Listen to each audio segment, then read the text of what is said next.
Hello, this is Graham and Molly, Jamie's parents, bringing you greetings from our self-isolation here in Romiley near Stockport. And we bring you greetings this day and wish you a very happy and meaningful Easter break. God bless you. I have had just a few thoughts in this really hard time of the coronavirus crisis. It's a hard time. How will it ever end?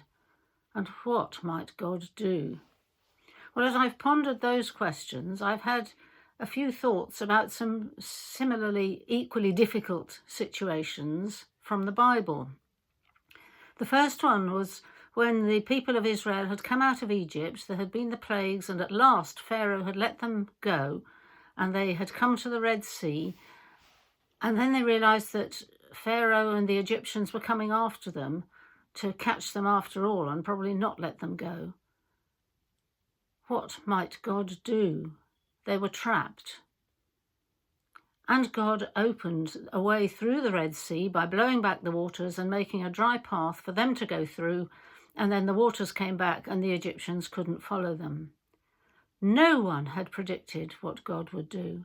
No one had ever even imagined that God would do that. They'd not thought of that possibility at all. But God did do it. It solved the problem and brought great glory to him. The next thing I thought of was the feeding of the 5,000. Jesus was teaching lots of people, and they'd been there a long time, and they got really, really hungry. And all that was contributed for them to eat was 5 small loaves and 2 fish. What on earth was Jesus going to do?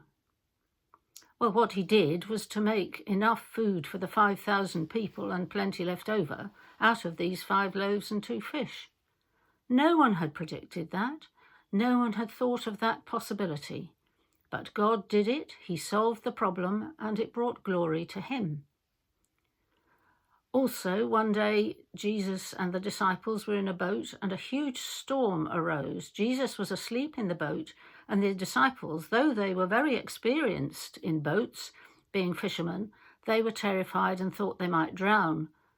So they woke Jesus up. What did they think he was going to do?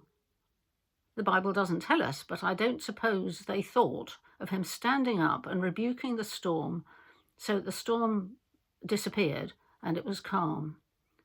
As far as we know, none of them had predicted that, not even thought of that possibility. But that's what Jesus did. It solved the problem and it brought glory to him. And supremely, of course, the cross.